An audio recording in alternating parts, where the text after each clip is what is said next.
Začeli bomo z magistrom Andrejem Aplencem, ki je tudi sam izkusil temno stran komunizma.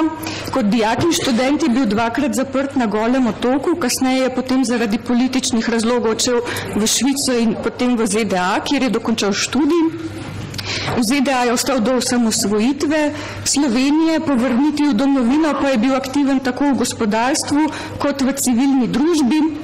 Z dr. Pučnikom in Danetom Zajcem je ustanovil Zavod za oživitev civilne družbe, bil je član programskega sveta Radiotelevizije Slovenije, je član VSO in podpredsednik Društva političnih zapornikov. Danes nam bo pa predstavil prispevek z naslovom Psi lajajo, karavana gre naprej. Izvolite. Hvala lepa. Najprej lep pozdrav organizatorjem te razprave in vsem sodelujočim. Začel bi pa s tem, da bi vas spomnil, da je v času tranzicije časopis Delo objavilo 3-krat celostranski oglas, ki se je glasil Psi lajajo, karavana gre naprej. No, naročnik tega oglasa je bila Globoka država, ki je v času tranzicije v Novi demokraciji utrjevala pozicije, ki jih je že imela v prejšnjem režimu. Jaz ne poznam nobene druge demokracije, kjer bi se kaj podobnega zgodilo. Izraz Globoka država uporabljam tukaj kot sinonim za mednarodni odnos state capture.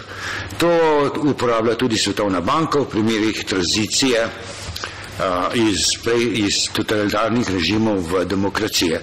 Označuje pa ta izraz politične razmere, v katerih ima ena skupina odločilen vpliv na odločanje vlade in odločanje državnih inštitucij. No, v letih po osamosvojitvi se je nakopičila cela vrsta družbenih problemov, ki so posledica delovanja globoke države. Jaz bom samo naštel jih nekaj, ki se mi zdijo zelo eklatantni, jih je pa seveda še veliko več. Najprej je sprava.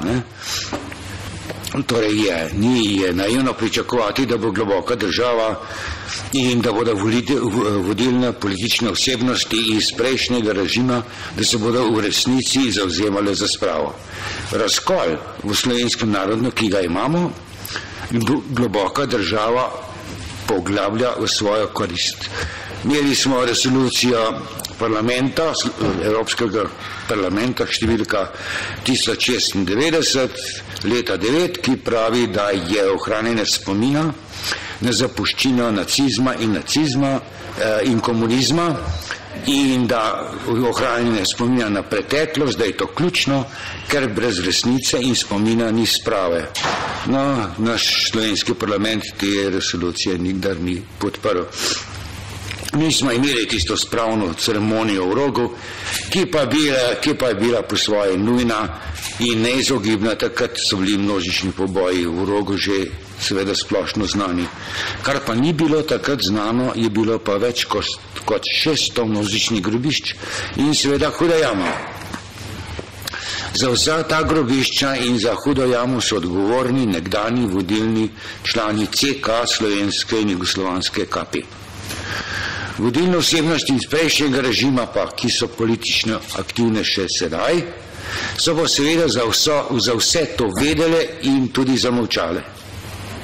Prava farsa je, da je ob njihovem navideznem zavzemanju za spravo, da se je moral pojaviti bosanski rudar Mehmedalija Alić, ki je bil leta 9 ključna osebnost pri odkrivanju več kot 2000 žrtev v Barbarinem rovu, od katerih je bilo pa okoli 10% žensk. No, drugi problem, kakor ga jaz vidim, je pa naša zunanja politika, ki pa je popolna katastrofa. Namesto, torej spet bom malo časovno skakal sem in tja, pa me boste to že oprostili. Namesto, da bi uredili meja s Hrvaško, kot je nameravala to narediti vlada Janeza Janše, predno bi Hrvaška stopila v Evropsko unijo, smo privolili, da je Hrvaška postala članica Evropske unije in potem šli arbitražo, ki nam je vzela suveren pristop do odprtega morja. To je bil samo zadnji akt v tej katastrofi, začelo se je pa takoj po koncu druge svetovne vojne.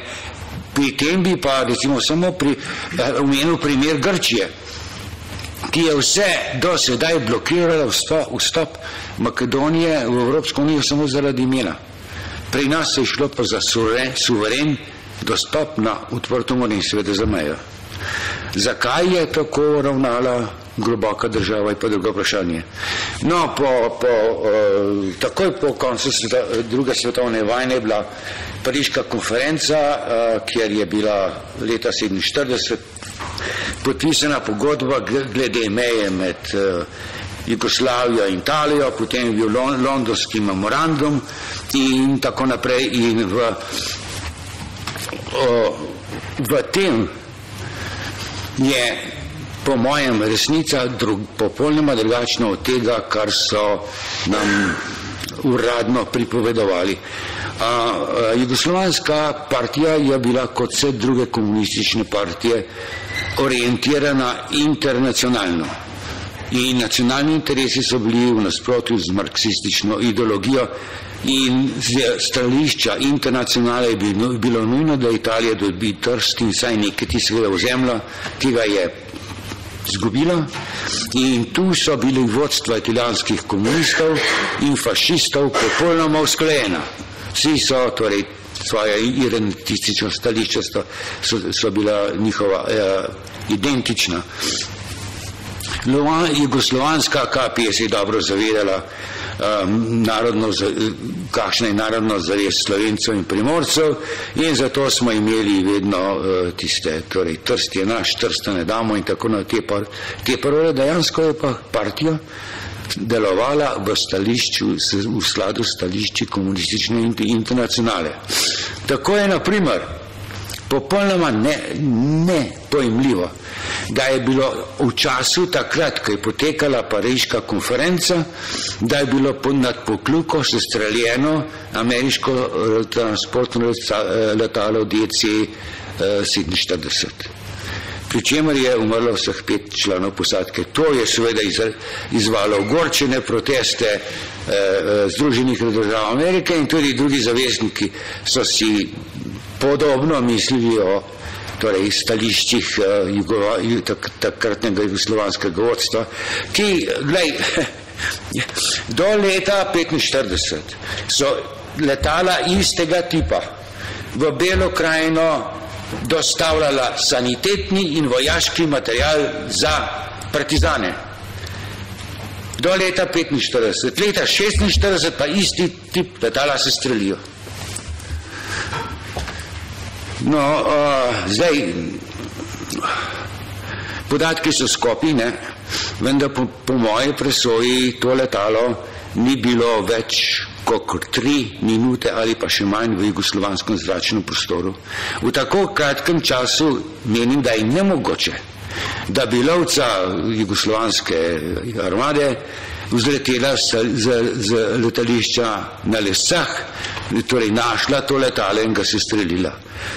Razen seveda, če se strelitev ni bila načrtovana in je bilo vse pripravljeno, vključno za informacijo, kdaj bo to ameriško letalo vzletelo v Avstriji. Torej, edina racionalna razlaga tega je, kar se mene tiče, je to, da je jugoslovanska partija v skladu z komunistično internacionalo hotela pokazati svoj sovražen odnos do Združenih držav Amerike, s čimer seveda je zelo poslabšala svoje stališče na mirovni konferenci in tako posredno pomagala Italiji. No, sicer so bili v zunanji politiki tudi v igri jugoslovanski finančni interesi. Jugoslovanska KP je v sodelovanju z UDBO seveda želela vzpostaviti svojo finančno bazo v tujini in Trst je bil za to idealna lokacija. Ustanovljen je bil Genex, ki je bilo podjetje Udva za finančno poslovanje v Tujini, in to je poteklo že takoj po letu, torej v sredi leti 45 in 46 je že potekalo. Vem pa, da je Udva prodajala produkte, ki so jih izdelovali, ki smo jih izdelovali zaporniki na Golem otoku, to je prodaja Italijanom. Tam so prihajale italijanske ladje in prodajali komunistom, denar je šel pa seveda v Trst na račune Genexa. Zdaj, če spet preskočim časovno kar precej let, ob osamosvojitvi je Slovenija pred 25. junijem 1991 začela graditi mejni prehod v naselju Mlini, to je južno od reke Dragonje. Temu je Hrvaška nasprotovala in sama zgradila tisto svojo nadzorno točko, ki je bila kompletno na slovenskem teritoriju. Zdaj, takratni predsednik hrvaške vlade Nikica Valentić je 94. leta Drnovško pisal, da lahko to odstranijo v teku 5 dni. Od tedaj je minulo 24 let. Je pa res, da je vlada Janeza Janše leta 2008 sprejela uredbo, po katerem je to kontrolna točka in ne mejni prehod. To seveda nam nič ne pomagalo pri arbitražnem sporazumu. Postavlja se vprašanje, kdo je torej dal Joška Jorasa in te zaselske Škodelini, Božini in Mlini in Škrilje Hrvatom. Dejstvo je, da je o tem odločilo takratno predsedstvo Republike Slovenije v sestavu Milan Kučan, Ciril Zlobec, Matjaž Knesel, Dušan Plut in Ivan Oman. Ivan Oman je pre nekaj let izjavil, da je v predsedstvu bil samo on, ki je temu nasprotoval, da zgradijo Hrvati ta prehod, torej Sečovlje ali Plovanija. To je bila šokantna izjava, torej saj javnost tega ni vedela in jasno pa je, kdo je zdaj odgovoren tudi za to, da je Slovenija poleg teh zaselkov izgubila suveren dostop na morje. Potek samega arbitražnega sporazuma je farsa zase. Jaz se v to ne bom ne bom o tem dosti govoril, to je tisti Prisluh, pa Sekolc, pa tista Simona Drenik. Ni jasno, kako je Hrvaška prišla do teh prisluhov in tudi ni jasno, zakaj sta govorila po odprtem telefonu in tako naprej. No, ob vsem tem, recimo zdaj, če gledamo na Trst, pa na tole politiko do Hrvaške, se postavlja vprašanje, zakaj je bila jugoslovanska in zdaj slovenska zunanja politika tako servilna. Na to ni odgovora, saj jaz ga nimam. Menim pa, da je servilnost seveda v nasprotju z nacionalnimi interesi in da je temu pripisati dejstvo, da obstojajo arhivi v Beogradu, ki jih tudi Zagreb nedvomno ima, katere je pa slovenska Udba uničila. Mi smo slišali, dr. Mikola Plej je govoril, kdaj, kako in kje so bili kateri arhivi uničeni in zakaj in kaj je še ostalo in kaj ni. Menim pa, da obstojajo arhivi torej v teh dveh bivših jugoslovanskih republikah, torej kompletno. In to bi bilo za globoko državo, za bivše člane vodstva KPS Slovenije in s tem za vse slovenske levičarje bi bilo seveda skrajno obremenjujoče, če bi bili arhivi objavljeni. No, seveda, jaz bi, zdaj imam pa samo še 5 minut, zdaj moram pa res paziti. Skratka, mislim, da so arhivi vzrok servilnosti in popuščanja. In potem bi omenil samo še, da so dva problema globoke države, ki jih jaz vidim, so banke in zdravstvo. Zdaj Tlele ne morem imeti v podrobnosti, ampak vemo, kaj je dr. Anže Logar naredil, 300,000 strani tajnih bančnih dokumentov in 1 milijarda dolarjev iz Irana, tistega Iračana, Iraja Farrokh Zadeha, ki je pravzaprav namenjena za obveščevalno in turistično dejavnost v Evropi. Slovensko zdravstvo v tem ne bom, res ne morem več kaj povedati, razen tega, da je v prostem padu in da je poslanka Jelka Godec obelodanjena, da je bilo tukaj na milijone preplačenih poročil. No, zdaj pa prehajam na tisto, kar sem jaz hotel povedati, je to, da je leta 4, ko je Janez Janša, odnosno SDS, zmagala na volitvah, da je to bilo za globoko državo prava katastrofa. Zdaj grozilo je globoki državi seveda uničenje vseh njihovih političnih dosežkov, kajti Janša je jednostavno na demokratičnih načelih in na vladavini prava in globoka država se je odločila, da odstrani Janeza Janša iz političnega življenja in tako je nastala afera vseh afer Patria. Mi vemo, da je leta 3 je sodnica Barbara Klanšček obsodila Janšo, Krkoviča in Celenkoviča, potem je leta 14 to potrdilo in potem je Ustavno sodišče ustavilo z izvrševanje te sodbe in 15 je Ustavno sodišče razveljavilo sodbe, na kar je zadeva zastarala. Pri tem so bile seveda leta 14 predčasne volitve, SDS je bilo v podrejenem položaju, Janez Janša je bil v zaporu in vemo, da vzeli so mu poslanski mandat, pri čemer sta bila Cerar in predvsem Milan Brglez glavna akterja, tako da zdaj smo po letu 18 in globoka država je še enkrat pokazala, kako se oprijemlja svojih položajev, s tem, da je SDS je zmagala v 75 od 80 volilnih okrajev in SDS je prestala v opoziciji.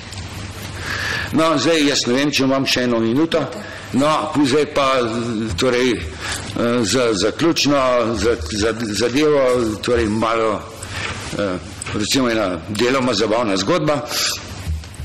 Jaz sem bil leta 1992 ustavljen kot generalni direktor Slovenskih železarn, to pa zato, ker sem se po padcu Peterletove vlade je prišel gor Drnovšek in tam je bil namestnik vlade za gospodarstvo bil Herman Rigelnik in Hermanik je javno objavil, torej sestavil dokumente in jih dal meni v podpis, s katerimi naj bi bile slovenske železarne prodane finančni družbi TW Investments z Bermudo.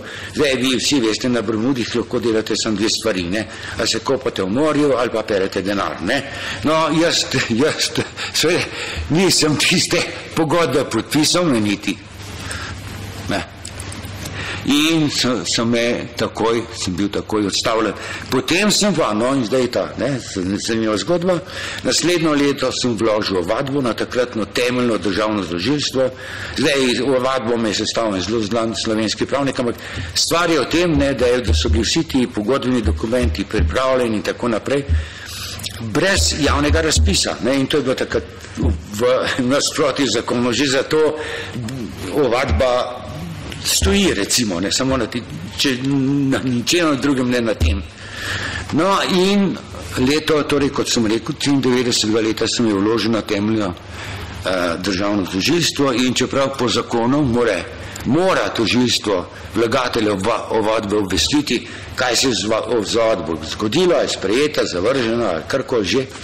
Jaz v teh 26 letih nisem slišal od tožilstva nič. No, začel sem z arabskim pregovorom, končal bom pa z enim kitajskim, ki pravi, da sediš na bregu reke in čakaš, da truplo sovražnika priplava mimo. Torej, jaz sedim na bregu reke Ljubljanice. Hvala lepa.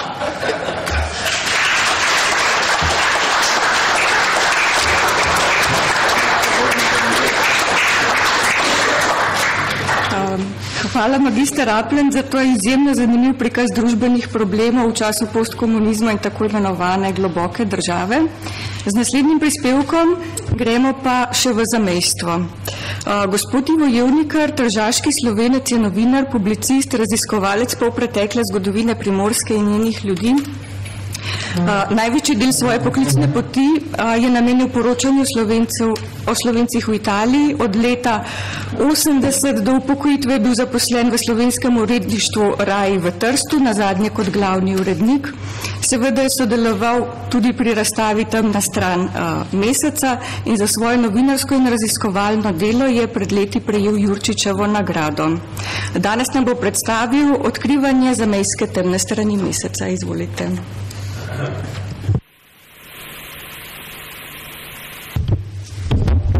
Lepo pozdravljeni.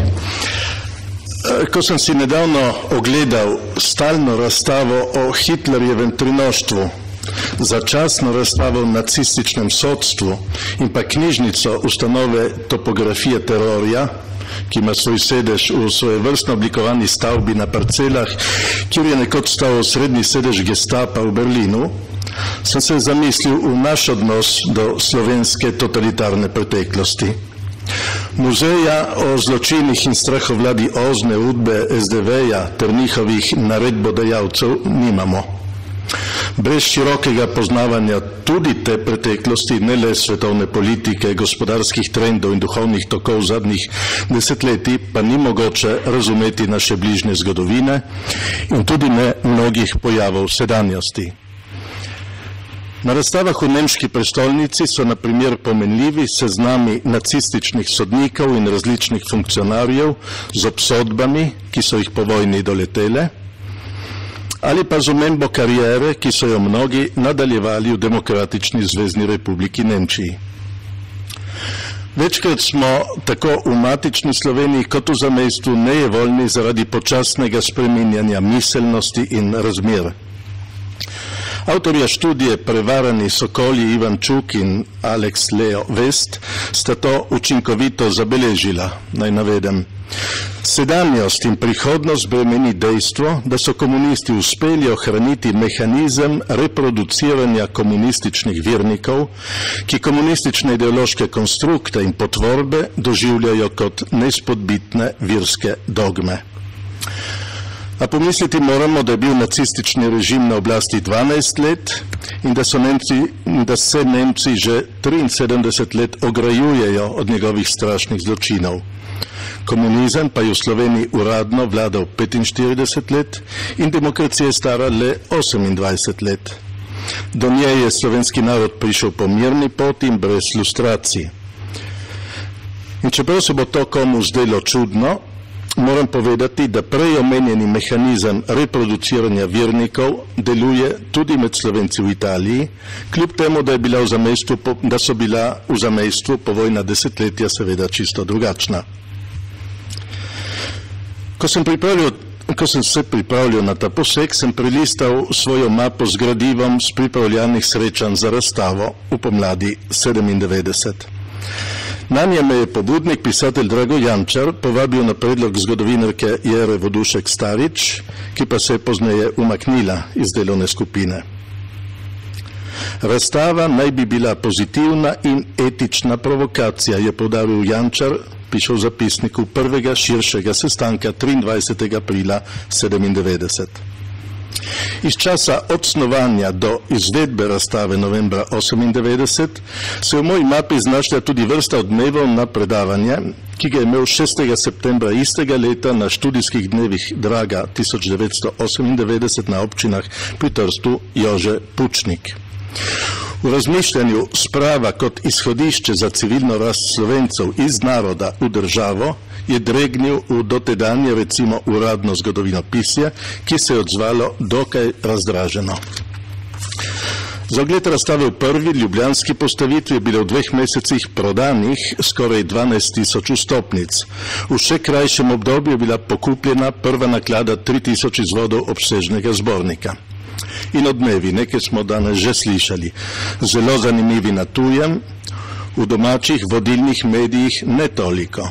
Za osvežitev spomina naj navedem naslove vseh 4 razmišljanj, eno je bilo že omenjeno danes, 4 razmišljanj posvečenih razstavi v takratnih razgledih z dne 20. januarja 1999. Prvi naslov: Črno-bela stran meseca, vzvišenost nad zgodovino. Drugi: Siva stran meseca. Tretji: Izvidnica v sovražnem taboru. Četrti: Še zmeraj zamolčano. In še druge smo brali, da razstava ni prinesla nič novega, da je nekatera področja zanemarila, da je pristranska, da ni izraz stroke, da se ni dokopala do globljih uvidov. Po 20 letih pa se mi zdi, da je ta pozitivna in etična provokacija zlasti javnemu mnenju, a tudi stroki, pomagala premostiti del ponotranjenih strahov in usiljenih predsodkov. Kaj pa zamejstvo? V Italiji namreč, ker je bila Koroška žal pri pobudi prisotna le obrobno.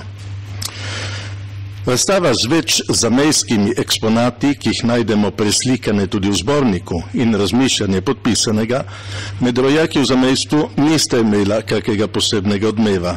Za marsikoga sta bila neprijetna in v takem primeru je bil pri nas in je še vedno najobičajnejši odziv molk. V svojem zapisu Razdeljena manjšina sem želel poudariti, kako tesno je bila manjšina vedno povezana z matico v dobrem in slabem, kako je revolucijsko nasilje segalo do zahodne narodnostne meje, zakaj je po vojni na Tržaškem in Goriškem prišlo do ločitve duhov, kako je režim delil zamejce na dobre in slabe in kako so se spori med komunisti leta 1948 boleče zarezali tudi v našo skupnost. Želel pa sem tudi povedati, kako je v zamejstvu ves čas kljub vsemu živela ideja o pluralizmu in demokraciji, tudi o neodvisni slovenski državi, kar je nedvomno v določeni meri prispevalo k demokratizaciji v matični Sloveniji. Seveda je preučevanje vpliva komunističnega režima na dogajanje med Slovenci v zamejstvu težavno, saj so se pri nas prepletali narodnostni, idejni, celo blokovski konflikti, a po 20 letih ugotavljam, da se miselnost in ustaljeni vzorci med Slovenci v Italiji spreminjajo zelo počasi in nedosledno. V uvodnem referatu na letošnjih študijskih dnevih Draga 2018 je 31. avgusta goriška časnikarka Erika Jazbar kritično analizirala dejanski pluralizem v matici in v tistem zamejstvu, ki je 100 let pod Italijo. O matici smo lahko slišali to oceno, navajam.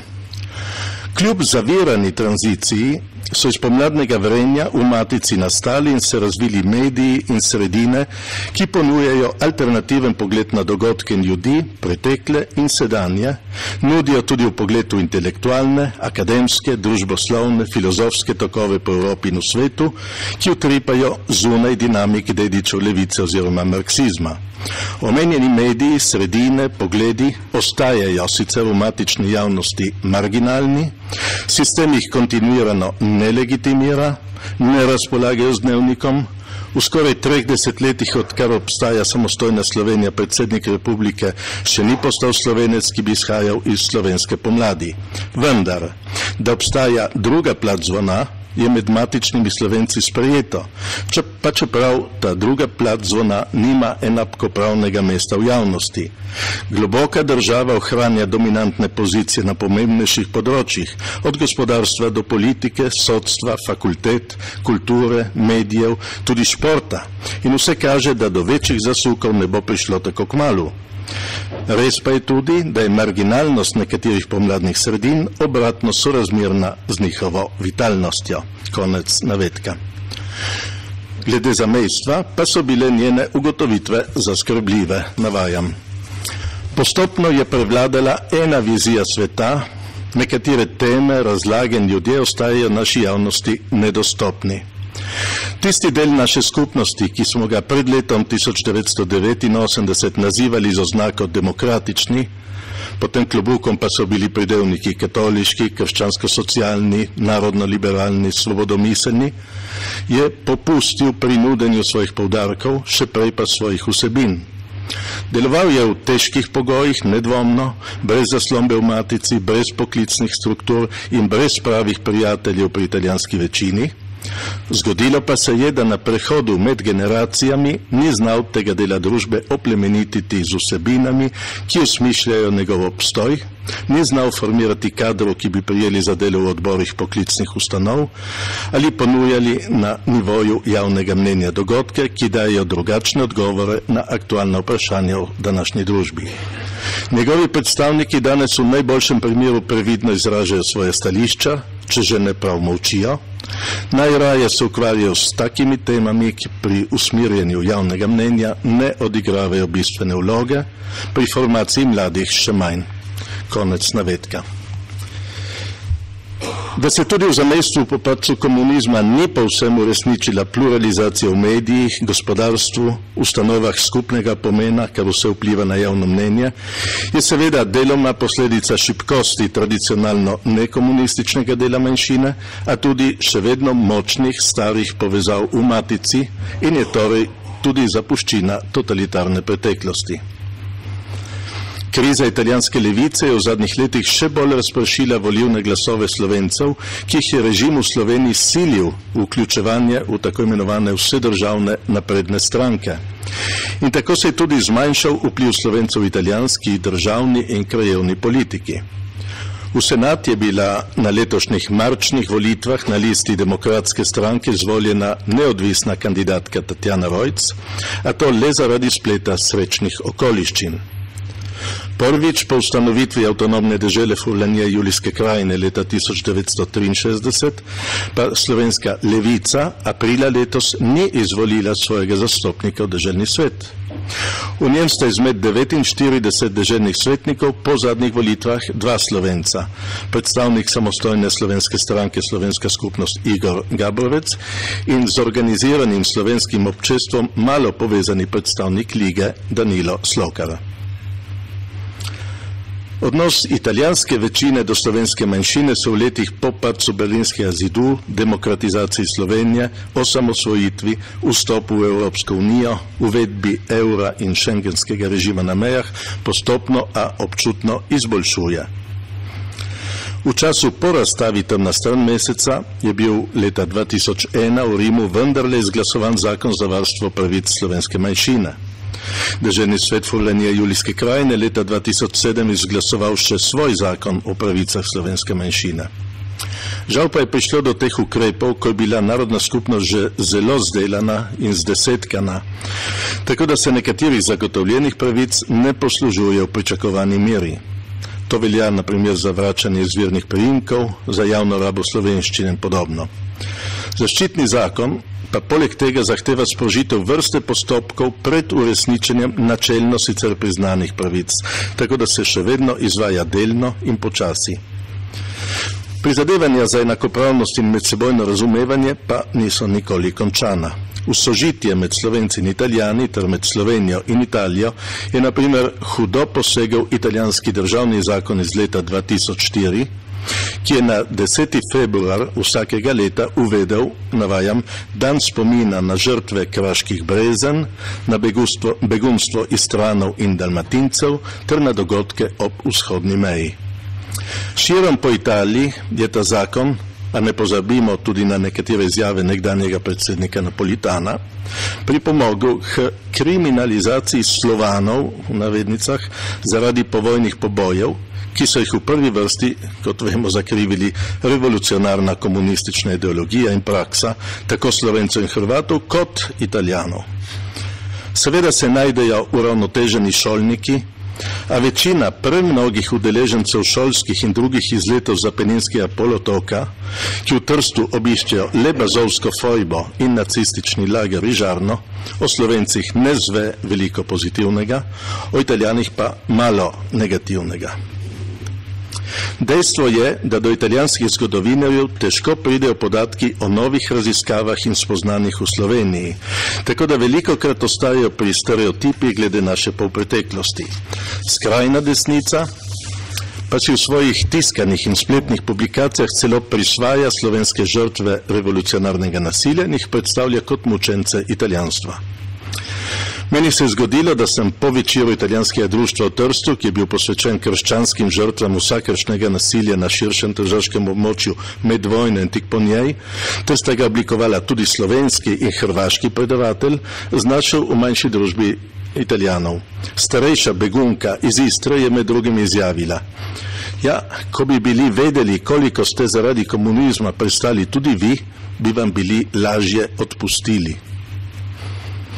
Zadostnih stikov med skupnostima torej ni bilo in krivda gotovo ni bila le na eni strani, a to se nadaljuje in pri nas ni dovolj energije, da bi se tehtneje lotili še tega.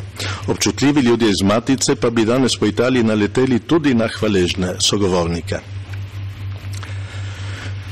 Če si kritični pogledi na vojno in revolucijo ter povojno diktaturo kljub vsem novim študijam, dokumentom, grozljivim razkritjem in osebnim pričevanjem le počasi pridobivajo domovinsko pravico v splošni zavesti in v zgodovinskem spominu v Republiki Sloveniji, ostaje v našem zamejstvu v dobršni meri tabu tema. Tako zaradi neke psihološke potrebe ogrožene skupnosti in obrambe dolga leta grajenega javnega mnenja, kot zaradi nenehne enobarvne propagande. Prav ganljivo, obenem pa grenko, je prisostvovati mnogim primorskim komemoracijam in prireditvam, ki so še vedno polne čustvenega naboja zaradi ljubezni do jezika in naroda, ter nekdanjega trpljenja družin in celih skupnosti, povsem nekritične pa do tistih, ki so to domoljubje zlorabili za svoje revolucionarne namene. In če meji češčenje rdeče zvezde v Matici na folkloro, se pri nas na primer zgodi, da na največji spomenik zapadle v Trstu, na katerem ni rdeče zvezde, za komemoracijo 1. novembru prireditelj nalepi vsaj začasno prenosno živo žarečo zvezdo. In proslave v Stožicah, pa drugod po Sloveniji, poživlja tržaški zbor. Do simboličnega prilaščanja skupne zgodovine, ki mnoge moti, a se raje umaknejo, kot da bi se kregali, že več let prihaja na septembrskih proslavah bazoviških junakov, ki so se po dolgih letih ločenega spominjanja uveljavile kot skupne domoljubne prireditve. Na čelu pohodnikov, ki se s kokoši spustijo na prireditveni prostor, tik pred začetkom proslave, gre slovenska zastava z rdečo zvezdo in zastavonoša tudi potem sili v ospredje. Kakšen pa je bil odnos komunistov do tigrovcev pred vojno, med njo in po njej, pa vemo. In kljub temu se je tudi zgodilo, da je postalo današnje društvo Tiger dejanska podružnica Zveze borcev. Njegovo publicistično delo in postavljanje spomenikov sta precej zastali, objavilo pa je knjigo, ki naj bi dokazala, da tigrovci po vojni sploh niso bili zamolčani, kaj šele, da bi bili deležni česa hujšega. Če bi bilo to res, bi tudi samo društvo ne bilo potrebno. Zelo pomembni so torej napori, da bi zamejski pogled na polpreteklost ne bil črno-bel in da bi v naši narodni skupnosti zmogli empatijo. Dne 1. decembra 2013 je bila postavljena, kolikor vem, edina plošča v zamejstvu tako za žrtve vojne kot revolucionarnega nasilja. In sicer v majhni vasi Slivno v občini Devinna Brežina. Na njej so imena kar 14 padlih partizanskih borcev, še eno ime sicer po volji svojcev ni zapisano, a tudi 3 deklet, ki so jih umorili partizani. Sicer pa se šele v zadnjih letih in tednih na Tržaškem in Goriškem postavljajo spomeniki padlim v Prvi svetovni vojni, ki so bili pod fašizmom prepovedani. Martin Brecelj je leta 2016 v knjigi Anatomija političnega zločina, ki je vzbudila zanimanje in razprave na obeh straneh meje, pokazal na krivce za znani trojni umor v Rosetjevi ulici v Trstu 10. marca 1944. O žrtvah Stanku Vuku in Danici Tomažič ter Dragu Zajcu so sicer že prej pisali Boris Pahor in Fulvio Tomica ter drugi. Tu pa gre za strogo dokumentirano raziskavo, ki med drugim prvič jasno in podrobno navaja tudi vosovske likvidacije v Trstu in okolici. Tako lahko na primer beremo navedek iz partijske biografije, navednicah narodnega heroja, Alberta Grudna Bliske iz Šempolaja. Navajam. Bliss ki je zbral po terenu najboljše tovariše, formiral bataljon varnostne službe, s katerim je v nekaj mesecih očistil vso slovensko Istro narodnih izdajalcev, zaprl ceste in praktično ustvaril osvobojeno zemlje pred vrati Trsta. V Miljah, Dolini, Borštu in Ricmanih je obračunal s 30 izdajalci, likvidiral več agentov Gestapa v Trstu, ujel 3 kvesturine in tako dalje. Skratka, ni bilo dneva, da bi ne vršil likvidacij vohunov in izdajalcev. O Tigru, primorskih padalcih, razsežnosti revolucionarnega nasilja na Primorskem, borcu za neodvisno Slovenijo Francu Jezi, pisatelju Borisu Pahorju, Kocbekovi aferi, študijskih dnevih Draga, torej o srednjih temah, ki sem jih pred 20 leti omenjal v zborniku Temna stran meseca, je med tem išlo nekaj zelo pomembnih del. Ni tu mesto, da bi objavljali kako bibliografijo, ki bi bila kar bogata, a tudi skupaj z več drugimi pobudami, recimo s predavanji v Društvu slovenskih izobražencev v Trstu in srečanji pod Lipami v Gorici, ki se takih tem ne bojijo, ti napori niso dosegli preboja v javnem mnenju. Tako kot v Republiki Sloveniji živijo v ožjem krogu, starejši pričevalci pa neizbežno odhajajo in nimajo mnogih naslednikov. Vseeno bi rad omenil nekaj novejših del. O Dragi in Borisu Pahorju je izdal obsežni knjigi Igor Omerza, kar je treba posebej počrtati, ker zelo oprijemljivo osvetljuje početje Udbe tudi v zamejstvu. Išli sta 2 knjigi o aferi Tržaške kreditne banke. Glede ozadja zamejskega družbenega gospodarstva, ki je imelo v Trstu in Gorici pomembni oporišči, vendar povsem podrejeni Ljubljani, in ki je zadnje mesece spet v ospredju zaradi nekaterih afer in nove krize dedičev družbenega gospodarstva, tokrat v Gorici, pa Rado Pezdir postopno odgrinja nič kaj spodbudne tančice. Glede odkrivanja temne strani mesecev v zamejstvu smo torej dočakali kar nekaj raziskovalnih dosežkov na obeh straneh meje. Ostaja pa težavno. Veliko je neobdelanega in mračna dediščina še vedno bremeni zamejsko skupnost. Zaupamo pa, da veter veje, kodr hoče. Hvala.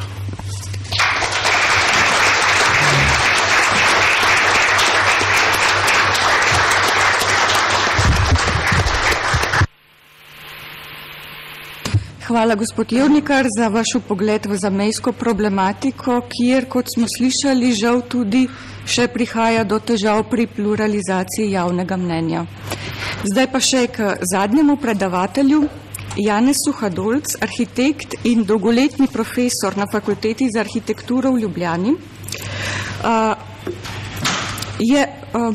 Ima zelo raznoliko področje delovanja. Poučeval je prostoročno risanje na fakulteti, ukvarjal se je z arhitekturnim načrtovanjem, grafičnim oblikovanjem, pisanjem in seveda kot oblikovalec je sodeloval pri razstavi Temna stran meseca. Med drugim je bil tudi dobitnik nagrade Prešernovega sklada za grafiko. Danes pa nam bo predstavil, kako so se s temno stranjo meseca soočali slovenski likovni umetniki. Izvolite. Lep pozdrav vsem. Naslov je Temna in svetla stran slovenskih umetnikov. No, pred 20 leti sem bil zadolžen za postavitev te razstave, skratka, ta vizualni vtis razstave je bil nekako moj. Zasnoval sem tudi zaščitni znak te razstave, to je ta zvezda, ki se nekoliko senčno ovija okrog neke krogle. Razstava je bila narejena v, kot znano, silno kratkem času in je zato razumljivo, mogoče vendarle ni pokrila vseh temnih strani meseca. Meni je večkrat prišlo na misel, da recimo ni bilo ne vem kako zastopano agrarno vprašanje oziroma recimo politika povojna do kmetov, ki so našo revolucijo hranili 4 leta. Zdi se mi, da je morda tudi usoda umetnikov ni bila prikazana tako, kot bi morda lahko bila. No, glede na hitrost je to povsem razumljivo. In danes bi v tem prispevku, tudi malo zato, ker se imam za umetnika, skušal nekoliko osvetliti usode umetnikov nekako pred vojno, med vojno in celo nekoliko po vojni. Marsikateri od vas, ki sedi tukaj v klopi, bi kaj imenom, ki jih bom obravnaval, dodal še kakšno svoje. No, če kar začnem. V letih pred drugo vojno napiše Oton Župančič pesem Petrček, mi vsi smo tvoji. Ob prihodu Italijanov v Ljubljano jih sprejme z besedami: vi, ki nam prinašate tisočletno rimsko kulturo. Med vojno je bil po večini v sanatorijih, v partizane bi šel le pod pogojem, če bi ga spremljala v gozdove močna domobranska straža. V podporo OF napiše zbirko pesmi Zimzelen pod snegom, ki izide leta 1945. Ko pridejo osvoboditelji v Ljubljano, jih z balkona univerze pozdravi Oton Župančič. Oton Župančič je imel veličasten pogreb z vsemi mogočimi častmi. Božidar Jakac pred vojno nariše kralja Aleksandra in potem še mladoletnega kralja Petra. Že na zasedanju Avnoja v Jajcu nariše maršala. Da je narisal še razne druge veljake, se razume samo po sebi. Do smrti je bil cenjen ustvarjalec, dobil je med drugim 4 Prešernove nagrade. Zaradi lojalnosti oblastem je bil lahko do neke mere tudi včasih zmerno kritičen. O Jakcu in njegovem času v partizanih kroži tudi ena anekdota. Namreč nek partizanski poveljnik je priganjal svoje borce, da naj vendarle čim prej zažgejo grad Soteska in ga minirajo, kajti če bo prišel Jakac, nam bo spet težil, da tega ne smemo početi. To je bil. No, Jakac je bil prav gotov eminenten slovenski umetnik in ustvarjalec na vseh mogočih področjih. Jože Plečnik je med obema vojnama gradil večinoma po naročilu cerkvenih krogov. Ta ustvarjalna naveza se obdrži tudi v povojnem času, čeprav je bil takrat arhitekt že zelo v letih, cerkev pa ni več imela te moči kot v prejšnjih časih. Ampak vendarle ta naveza z cerkvenimi naročniki ostane, ob tem pa postane Jože Plečnik tudi ustvarjalec in kreator kar nekaj 10 obeleži narodnoosvobodilne borbe, med katerimi je morda najbolj znan in je resnično izjemna umetniška stvaritev tale kapelica v Selški dolini. Obnovi tudi križanke, kjer na 2 stebla v vhodu montira zgrafit z rdečo zvezdo, srpom in kladivom. Po naročilu Zveze borcev naredi načrt za rotundo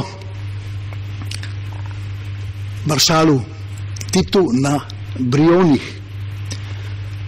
Dela je osebno nadzoroval in pravijo, da je prišel kar precejkrat v nadzor teh del, menda tudi zato, ker si je obetal sprejem pri maršalu, ki bi mu naročil kaj večjega. Antun Avgustinčič sicer ni bil Slovenec, rodil se je v Klancu, v Hrvatski Zagori, blizu slovenske meje, je avtor najznamenitejšega Titovega kipa, eden izmed izvodov tega kipa je stal včasih pred bivšim muzejem revolucije, drugi stoji še sedaj v bivšem Titovem Velenju. Zaradi obeh kipov je Avgustinčič tudi na Slovenskem uveljavljena umetniška osebnost. Njegova umetniška karijera je podobna Jakčevi. Še pred vojno je kiparil kralja Aleksandra, potem je umetniško upodobil poglavnika Paveliča, v Jajcu je že modeliral kip maršala. Avgustinčič prevzame podobo maršala kot svoj lepotni ideal. Prepoznati ga je mogoče v najrazličnejših njegovih kiparskih stvaritvah. Jezdec na konju miru pred palačo OZN je v bistvu mladostni maršal Tito.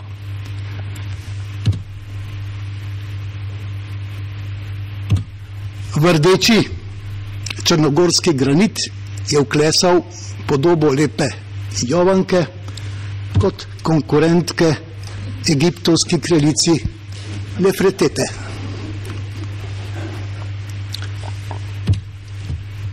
Jože Beranek je bil odličen risar. V strip predelani roman Henrika Sienkiewicza Quo Vadis pomeni začetek te zvrsti umetnosti na Slovenskem. Bil je predhodnik Mustra, Gatnika, Lauriča, Eriča, Smiljaniča.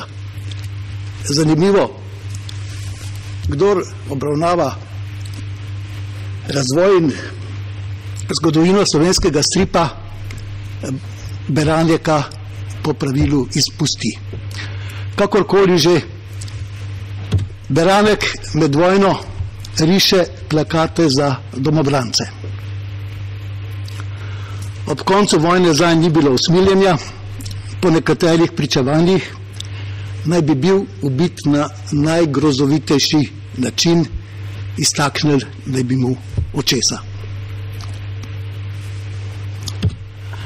France Kralj je bil vsestranski ustvarjalec, bil je odličen slikar, kipar, grafik, keramik, celo arhitekt.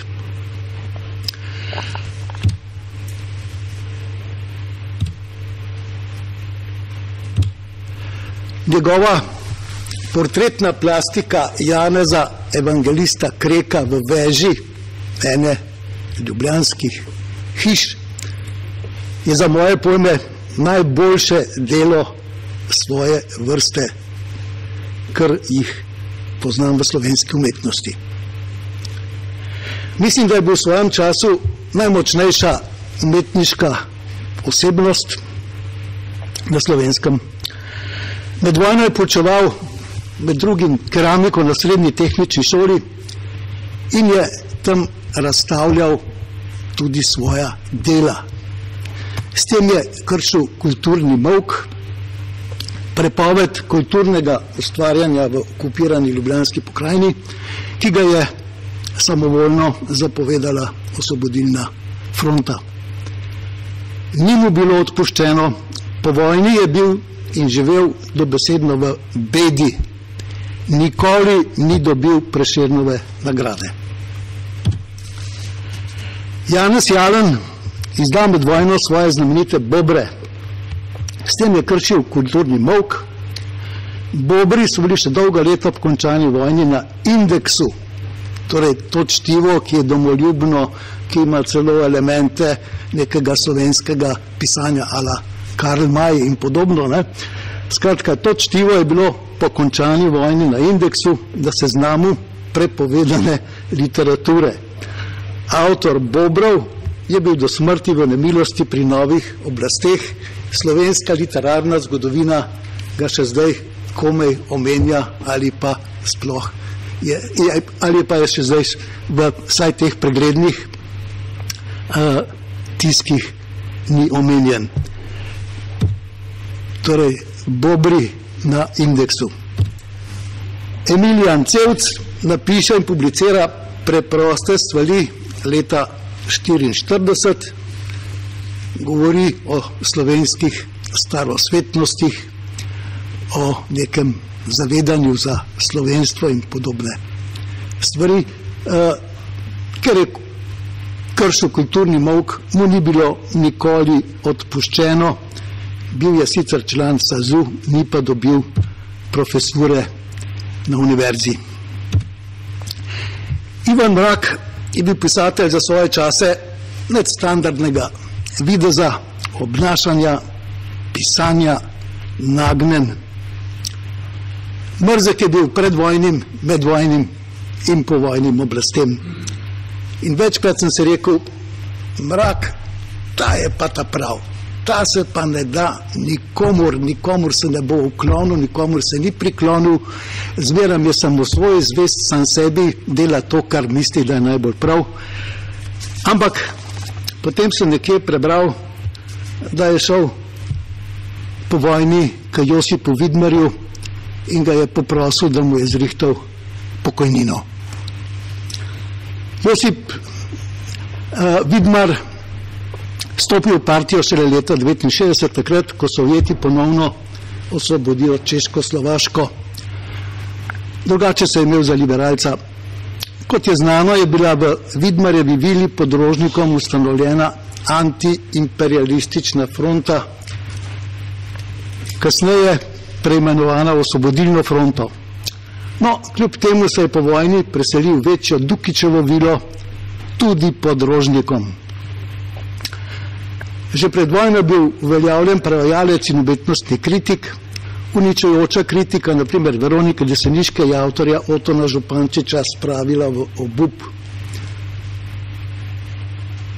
Med vojno v Partizanih, kjer med drugim prevaja Moljera, na zasedanju Avnoja leta 1943 v Jajcu predlaga Tita za maršala. Po vojni nadaljuje svoje prevajalsko in kritiško delo in je dolga leta predsednik SAZU. Za častna člana akademije promovira Josipa Broza Tita in Edvarda Kardelja. Usoda Josipa Vidmarja je povezana z življenjem Milana Vidmarja.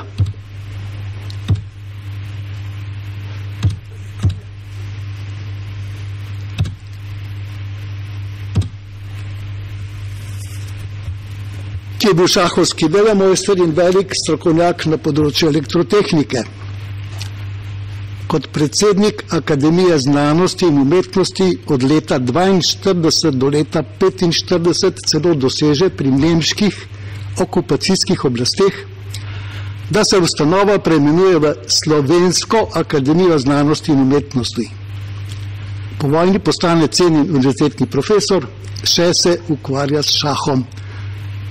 Med vojno predsedovanje akademiji mu ni bilo nikoli očitano. Pri bratih Vidmar je menda šlo za dogovor, če ne boš ti, bom jaz, če ne bom jaz, boš pa ti. Zadeva se je posrečila. Pisatelj Narce Velikonja je bil najbolj znan po knjigi Višarska polena. Med vojno je bil odkrit nasprotnik komunistične ideologije in revolucije. Bil je nekoliko invaliden in se je celo življenje po proletarsko otepal z revščino in pomanjkanjem. Po vojni je bil na sodnem procesu obsojen na smrt in ustreljen.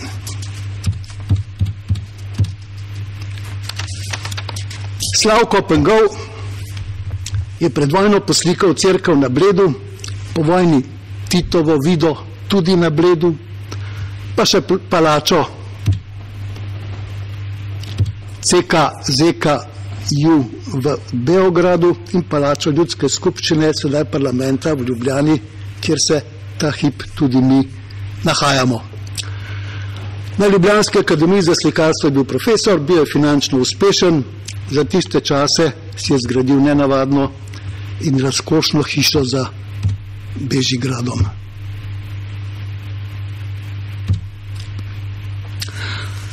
Avangardni August Černigoj se je med drugo vojno preživljal s slikanjem nabožnih motivov po raznih cerkvah na Primorskem. Zoran Didek je bil izreden risar in likovni pedagog. Namerilo se je, da je v letih pred drugo vojno zmagal na natečaju za zaščitni znak ustaške organizacije. Nikoli mu ni bilo odpuščeno. Umetnik je bil večkrat na robu obupa.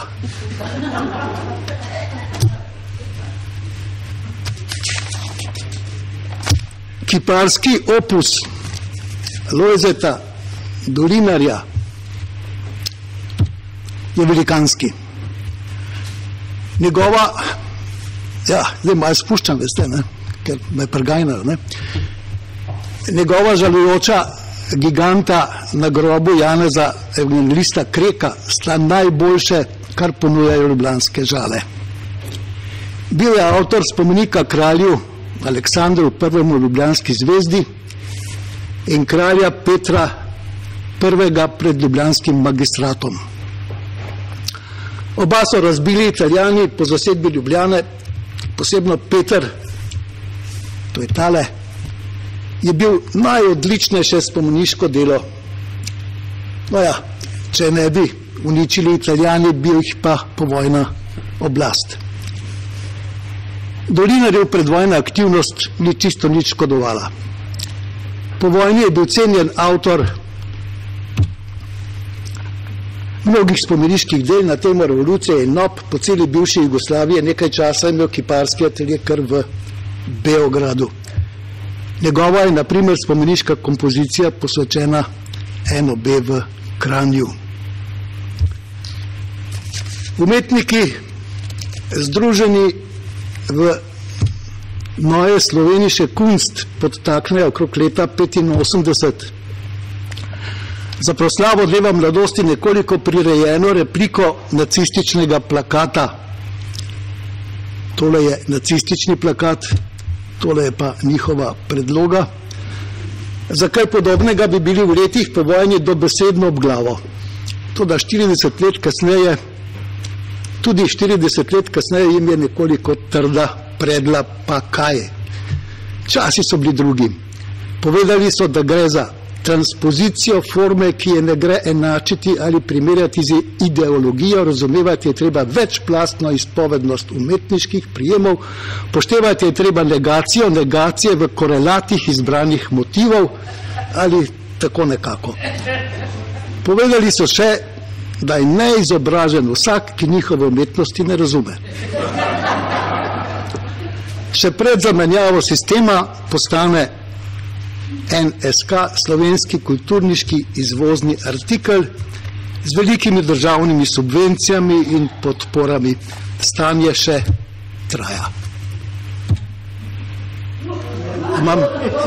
Imam še eno minuto.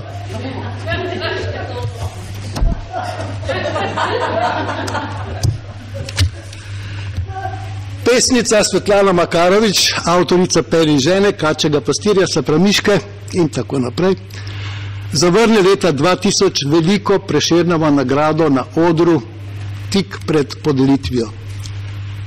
Zadeva je bila cenena, saj bi se lahko nagradi odrekla že prej, zakaj je sploh prišla v Cankarjev dom. Ne? Pesnica predtem ni odklonila posebne pokojnine, ki jih država podeljuje najbolj zaslužnim v slovenski kulturi. Govori se, da se tudi denarnemu delu Prešernove nagrade ni odrekla. Pesnica rada poudarja svoj ateizem, vendar svojega pesniškega nastopa pred širokimi ljudskimi množicami ni imela, denimo v BTC-ju, kjer o kakšni transcendenci niti sledu ni, ampak pred cerkvijo Marijinega oznanjenja v središču Ljubljane. Čez nekaj časa prejme zlati red zasluge, ki ga pred leti ni sprejela od takratnega predsednika države. Zadevo je treba razumevati kontekstualno. Vsak naj sam sebi pripiše, če kontekstualnosti v življenju umetnikov ne razume. V tem prispevku sem opisal nekatere krute, mile in nemile usode slovenskih umetnikov. Včasih se zdi, da se usode niso dogajale po racionalnih, razsodnih ali logičnih kriterijih. Za mnoge umetnike velja, da so še v pravem času spoznali novo realnost in novo stvarnost. Kako je že napisal pred davnimi časi srpski komediograf Jovan Sterija Popović, umetnici su bili uvijek prilepak društva. Tukaj moram zavzdihniti, tudi sam nisem nobena izjema. Tole je Jovan Sterija Popović. Bil sem šef, arhitekt, avtor postavitve razstave Edvardu Kardelju in čez 10 let in še nekaj čez avtor Temne stvari meseca. Hvala lepa.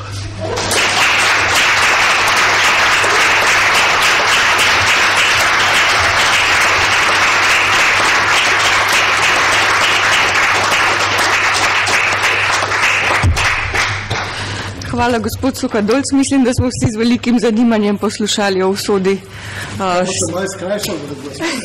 Hvala. S tem zaključujemo tretji panel.